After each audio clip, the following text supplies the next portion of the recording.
महाभारत में मामाओं के बड़े जलवे रहे हैं। एक और मामाओं ने लुटिया डुबोई है तो दूसरी ओर पार लगाया है। महाभारत में जब मामाश्री की बात होती है तो सबसे पहले शकुनी का नाम ही सामने आता है। लेकिन आपको जानकर हैरानी होगी कि शकुनी के अलावा भी ऐसे कई मामा थे जिनकी महाभारत में चर्चा होती है। तो आओ जानते हैं उन्हीं में से 5 मामाओं के बारे में संक्षिप्त जानकारी। 1. कंस मामा। महाभारत और पुराणों में जरासंध की बहुत चर्चा होती है। वह उस काल के सबसे शक्तिशाली जनपद मगध का सम्राट था। जरासंध का दामाद था कंस, जो भगवान श्री कृष्ण के मामा था। कंस ने अपने पिता उग्रसेन को राजपद से हटाकर जेल में डाल दिया था और स्वयं शूरसेन जनपद का राजा बन बैठा था। शूरसेन जनपद के अंतर्गत ही मथुरा आता है। कंस के काका शूरसेन का मथुरा पर राज था। कंस ने मथुरा को भी अपने शासन के अधीन कर लिया था और वह प्रजा को अनेक प्रकार से पीड़ित करने लगा था। श्री कृष्ण की बुआ के बेटे शिशुपाल का झुकाव भी कंस की ओर था। कंस अपने पूर्व जन्म में कालनेमी नामक असुर था जिसे भगवान विष्णु ने मारा था। कंस के बारे में यह भविष्यवाणी कही गई थी कि उनकी बहन देवकी एक पुत्र ही उसे मारेगा। बस इसी भविष्यवाणी के कारण वह दहशत में रहने लाग था। कंस ने अपनी बहन देवकी और जीजा वसुदेव को जेल में डाल दिया था। जेल में देवकी और वसुदेव के जो भी पुत्र होते कंस उनको मार देता था। 8वें पुत्र भगवान श्री कृष्ण जब रात में हुए तो जेल के सभी सैनिक सो गए और दरवाजे किसी चमत्कार से खुल गए।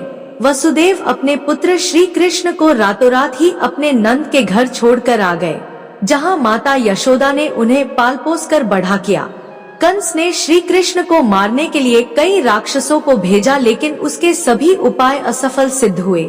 तब उसने एक बार मल्ल युद्ध का आयोजन रखा और उसमें सभी योद्धाओं के साथ श्री कृष्ण और बलराम को भी आमंत्रित किया। कंस चाहता था कि वह दोनों को यहाँ बुलवाकर अपने योद्धाओं द्वारा दोनों का वध करवा दे, लेकिन ऐसा हुआ नहीं। उस आयोजन में श्री कृष्ण और उनके भाई बलराम ने मिलकर योद्धाओं सहित अपने मामा कंस का वध भी कर दिया और अपने माता पिता को जेल से मुक्त भी कराया था। 2. शकुनी मामा। गांधारी के भाई और दुर्योधन के मामा शकुनी को कौन नहीं जानता। कौरवों को छल व कपट की राह सिखाने वाले शकुनी उन्हें पांडवों का विनाश करने में पग पग पर मदद करते थे, लेकिन कहते हैं कि उनके मन में कौरवों के लिए केवल बदले की भावना थी। कहते हैं कि भीष्म ने शकुनी की बहन गांधारी का विवाह धृतराष्ट्र से जबरन करवाया था। बाद में धृतराष्ट्र ने गांधारी के पिता और दोनों पुत्र को आजीवन जेल में डाल दिया था। कारागार में उन्हें खाने के लिए केवल एक व्यक्ति का भोजन दिया जाता था। केवल एक व्यक्ति के भोजन से भला सभी का पेट कैसे भरता। यह पूरे परिवार को भूखे मार देने की साजिश थी। राजा सुबाल ने यह निर्णय लिया कि वह यह भोजन केवल उनके सबसे छोटे पुत्र को ही दिया जाए, ताकि उनके परिवार में से कोई तो जीवित बच सके। यह भोजन शकुनी को मिलता था। एक एक कर सभी मरने लगे। मृत्यु से पहले सुबाल ने धृतराष्ट्र से शकुनी को छोड़ने की विनती की, जो धृतराष्ट्र ने मान ली थी। शकुनी के सामने ही उसके माता पिता और भाई भूख से मारे गए। शकुनी के दिमाग में यह बात घर कर गई थी। जेल से बाहर आने के बाद शकुनी के पास 2 विकल्प थे, अपने देश वापस लौट जाए या फिर हस्तिनापुर में ही रहकर अपना राज देखे। शकुनी ने हस्तिनापुर में ही रहना तय किया। धीरे धीरे शकुनी ने हस्तिनापुर में सबका विश्वास जीत लिया और 100 कौरवों का अभिभावक बन बैठा। अपने विश्वासपूर्ण कार्यों के चलते दुर्योधन ने शकुनी को अपना मंत्री नियुक्त कर लिया। फिर धीरे धीरे शकुनी ने दुर्योधन को अपनी बुद्धि के मोहपाश में बांध लिया। शकुनी ने न केवल दुर्योधन को युधिष्ठिर के खिलाफ भड़काया, बल्कि महाभारत के युद्ध की नींव भी रखी। शकुनी की युक्ति के ही चलते जुआ खेला गया था और उसके छलपूर्ण पासे के चलते ही पांडव अपना सब कुछ हार बैठे थे। शकुनी ने ही पांडवों को मरवाने के लिए लक्षाग्रह की योजना बनाई थी।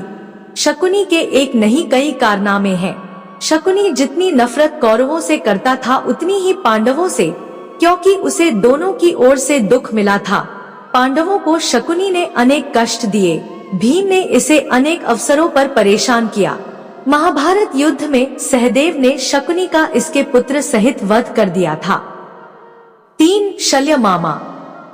रघुवंश के शल्य पांडवों के मामा श्री थे, लेकिन कौरव भी उन्हें मामा मानकर आदर और सम्मान देते थे।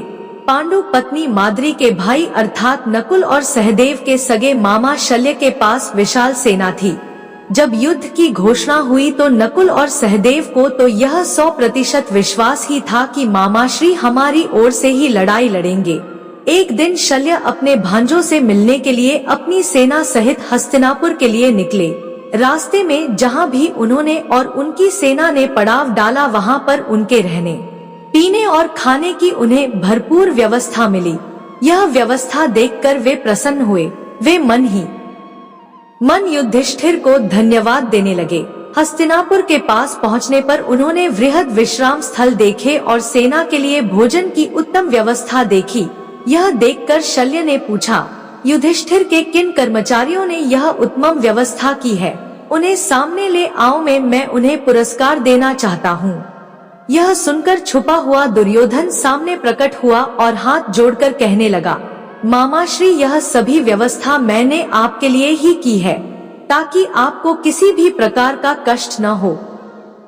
नमस्कार दोस्तों, आपका निर्मल ज्ञान दर्पण में स्वागत है। आज की कहानी है एक रुला देने वाली है, जिसका शीर्षक है तुम्हारा दिल। एक लड़की थी संजना, बहुत ही खूबसूरत। जितनी वह सुंदर थी उतनी ही ईमानदार। न किसी से झूठ बोलना, न फालतू की बातें करना, बस अपने काम से काम। संजना की क्लास में एक लड़का था जो मन ही मन उससे बहुत प्यार करता था। नाम था उसका संजय। लड़का अक्सर उसके छोटे मोटे काम कर दिया करता था। बदले में जब लड़की मुस्कुरा कर थैंक यू कहती तो लड़के की खुशी की सीमा नहीं रहती। एक बार की बात है, संजय और संजना साथ साथ घर जा रहे थे, तभी जोरदार बारिश होने लगी। दोनों ने एक पेड़ के नीचे शरण ली। बारिश बहुत तेज थी। कुछ ही पलों में बूंदें छन छन कर नीचे आने लगी। ऐसे में बारिश से बचने के लिए दोनों एक दूसरे के बेहद करीब आ गए। संजना को इतने करीब पाकर संजय अपने जज्बातों पर काबू न रख सका। उसके संजना को प्रजोश कर दिया। संजना भी मन ही मन संजय को बेहद पसंद करती थी, इसलिए वह भी राजी हो गई और इस तरह दोनों का प्यार परवान चढ़ने लगा। एक बार की बात है, संजना उसी पेड़ ने नीचे संजय का इंतजार कर रही थी। संजय बहुत देर से आया। उसे देखकर संजना नाराज होती हुई बोली, तुम इतनी देर से क्यों आए? मेरी तो जान ही निकल गई थी। संजना की बात सुनकर संजय मुस्कुरा दिया, जाने मन, मैं तुमसे दूर कहाँ गया था, मैं तो तुम्हारे दिल में ही रहता हूँ। तुम्हें यकीन न हो तो अपने दिन से पूछ लो। इस प्यार भरी बात को सुनकर संजना अपना सारा गुस्सा भूल गई और वह संजय से लिपट गई। एक दिन दोनों लोग उसी पेड़ के नीचे बैठे बातें कर रहे थे। संजना पेड़ के सहारे बैठी थी और संजय उसकी गोद में सर रख कर लेटा हुआ था। तभी संजना बोली, जानू, अब तुम्हारी जुदाई मुझसे बर्दाश्त नहीं होती। तुम्हारे बिना एक पल भी मुझे 100 साल के बराबर लगता है। तुम मुझसे शादी कर लो, नहीं तो मैं मर जाऊंगी। संजय ने झट से लड़की के मुंह पर अपना हाथ रख दिया और बोला, मेरी जान, ऐसी बातें मत किया करो। अगर तुम्हें कुछ हो गया तो मैं कैसे जिंदा रहूंगा? संजना कुछ नहीं बोली। वह उम्मीद भरी नजरों से संजय की ओर देखती रही। संजय ने अपनी बात आगे बढ़ाई, तुम चिंता मत करो जान, मैं जल्दी ही अपने घर वालों से बात करूंगा। धीरे धीरे काफी समय बीत गया। एक दिन की बात है, दोनों लोग उसी पेड़ के नीचे बैठे हुए थे। उस वक्त संजय का चेहरा उतरा हुआ था।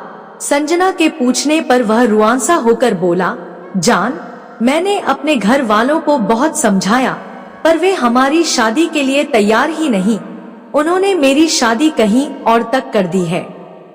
यह सुनकर संजना का कलेजा फट पड़ा। उसका मन हुआ कि वह जोर जोर से रोए, लेकिन उसने अपने जज्बात पर काबू पा लिया और बोली, जानू, मैं तुमसे सच्चा प्यार किया है, मैं तुम्हें कभी भुला नहीं सकती। प्लीज मुझे माफ कर देना। संजय धीरे से बोला, वैसे अगर तुम चाहो तो हम लोग हमेशा अच्छे दोस्त रह सकते हैं। संजना यह सुनकर जार जार रोने लगी। संजय ने उसे बहुत समझाया, पर संजना चाहकर भी अपने आप पर काबू नहीं कर पाई और वह रोते हुए अपने घर को चली गई। देखते ही देखते संजय की शादी का दिन आ गया। उसे यकीन था कि उसकी शादी में संजना जरूर आएगी, पर ऐसा नहीं हुआ। हाँ, उसका भेजा हुआ एक गिफ्ट पैक उसे जरूर मिला। संजय ने कांपते हाथों से उसे खोला।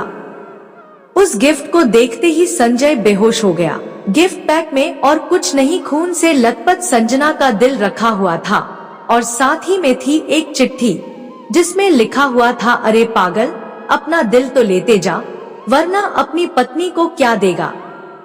दोस्तों, किसी के लिए मोहब्बत टाइम पास होती है और किसी के लिए जिंदगी से बढ़कर। इसलिए अगर किसी से मोहब्बत करना तो उसे ताउम्र निभाना, वरना क्या पता आपका हाल भी संजय जैसा हो जाए, जो उस दिन के बाद न तो जी सका और न ही मर सका। उसकी सारी जिंदगी पछतावे की एक दर्द भरी दास्तान बनकर रह गई। दोस्तों, वीडियो पसंद आया हो तो वीडियो को लाइक और शेयर करें। चैनल को जरूर से जरूर सब्सक्राइब कर ले। धन्यवाद।